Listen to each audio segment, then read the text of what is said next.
ഇതേ ഒരു comedy advertisement. Comedy വെറും ഒരു 10 ലക്ഷം തൊട്ട് തീർക്കാം. ഇതാകുമ്പോ ഇത് ഇമോഷണല. ഒരു 8 ലക്ഷം രൂപ തീരും.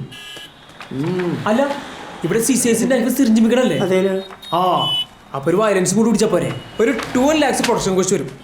എന്റെ പൊളി പൊളിക്കും സാധനം വെച്ച്. അതെ ചങ്കുതിവാരാ, എന്റെ ഇത്ര കാശൊന്നും ഉണ്ടാവില്ല. കൂടി വന്ന 1 ലക്ഷമൊക്കെ തരാം. 1 ലക്ഷം രൂപ ഒന്ന് അഡ്ജസ്റ്റ് ചെയ്യടാ. ലോക്കൽ ചാനലിൽ കൊടുക്കാനാ. എന്നാ പിന്നെ ലോക്കൽസ് വിളിച്ചാ പോരെ. എനിക്ക് ഫ്രെയിം ഒക്കെ തന്നെ 1 ലക്ഷം രൂപ. അപ്പൊ ഇത് ലോക്കലല്ലേ പണിയെ? ആയിരുന്നു ജോസഫേട്ടാ, ഞാൻ തന്ന അഡ്വാൻസിൽ നിന്ന് ഒരു 10,000 രൂപ തിരിച്ചാണ്. അത്യാവശ്യം എന്തുട്ടക്കടാവിയത്? നീ പെട്ടെന്ന് ചോദിച്ചാൽ ഞാൻ എവിടെ നിന്ന് എടുത്തിട്ട് തരാനാ? നീ എന്തുട്ടാ ഇങ്ങനെ പേടിപ്പിക്കുന്ന രീതിയിൽ നോക്കണം? കാശ് തരൂല്ലേ? ഒരു 500. ഇതാരാ? അതൊരു വലിയ കഥയാണ്. കഥയാണോ? എനിക്ക് പറ സിനിമ പറ്റിയാണെങ്കിലാ 30 ആടിക്കോട്ടാ.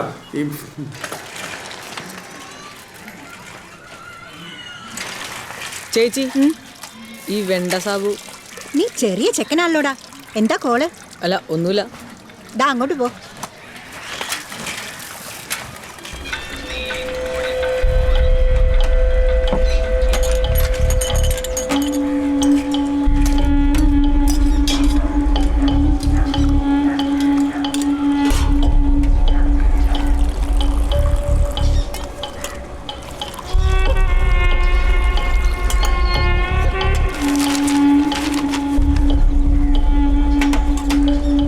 തന്ന കാശിനുള്ള പണി ഞങ്ങൾ ചെയ്യും. അവനെ ഒറ്റയ്ക്ക് കാണുമ്പോൾ അറിയിച്ചാൽ മതി. പൊയ്ക്കോ.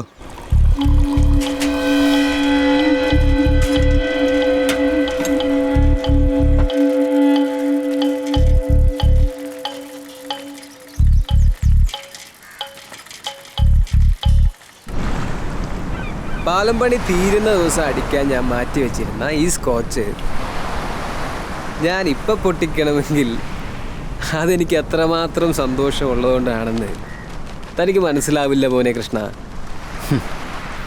മോനോ? ചില സിനിമയിലെ പോലെ എനിക്ക് തോന്നുന്നു, ഒരു നായകനും ഒരു വില്ലൻ. നായകനും വില്ലനും ഫുൾ ഫൈറ്റാണ്. അവസാനം നമ്മൾ ജയിക്കുന്നു. സാറിന് വിരോധമില്ലെങ്കിൽ ഞാനൊന്ന് ചോദിച്ചോട്ടെ, നിങ്ങളീ പറഞ്ഞ സിനിമയിൽ നിങ്ങൾ നായകനാണോ അതോ വില്ലനാണോ?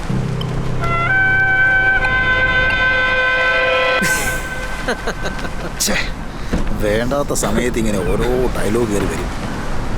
എടോ, ആ ചെറുക്കന് എൻ്റെ മാളൂനേക്കാൾ ഒരു 4-5 വയസ്സല്ലേ കൂടുതൽ കാണുള്ളൂ.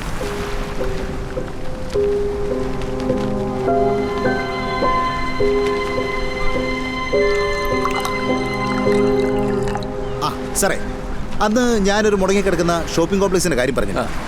അതിൻ്റെ പണി തീർക്കാനുള്ളൊരു എസ്റ്റിമേറ്റ് ഇട്ടൊരു പ്രപ്പോസൽ തരൂ. നിങ്ങളാകുമ്പോഴത്തേക്കും ഫണ്ട് സാങ്ഷനാക്കാൻ ഒരു ബുദ്ധിമുട്ടുണ്ടാവില്ല. അത് ഞാൻ ചെയ്തു തരാം, പക്ഷെ കെട്ടിടം പണി തരാൻ പറയരുത്. അതൊന്നും വേണ്ട, അതൊക്കെ ഞാൻ തീർത്തോളാം. എങ്കിൽ ഞാൻ ചെയ്യാം. ആ ഓനച്ചനും ലാലിച്ചനൊന്നും വിളിച്ചില്ലേ?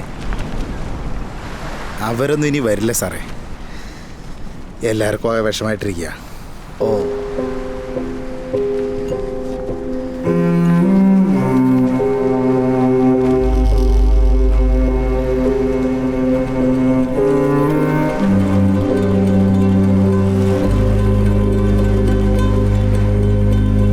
അപ്പോൾ വില്ലൻ ഞാനാണ് അല്ലേ?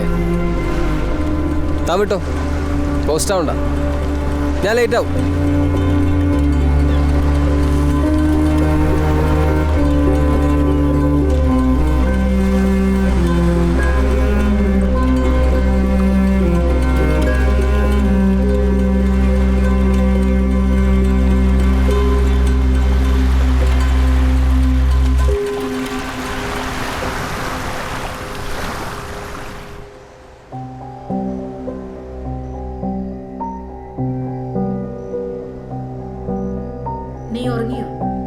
ഉറങ്ങി.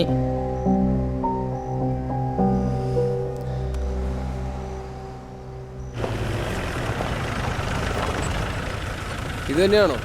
ഇത് തന്നെ സാർ. ഞാൻ നോക്കിയിട്ട് വരാം സാറേ, ഞാനൊന്ന് റീചാർജ് ചെയ്തിട്ട്. ആ.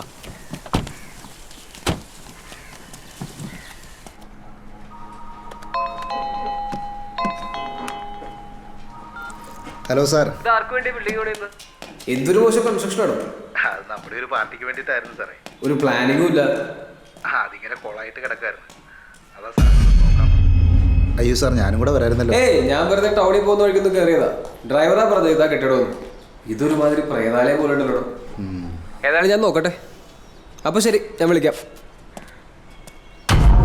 വെണ്ട സാബു. ആരാ? വെണ്ട സാബു. വെണ്ട സാബു? അതെ.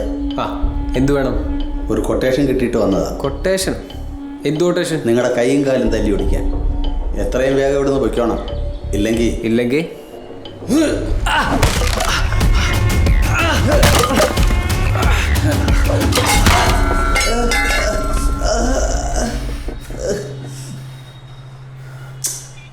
കമ്പി വീണതാ.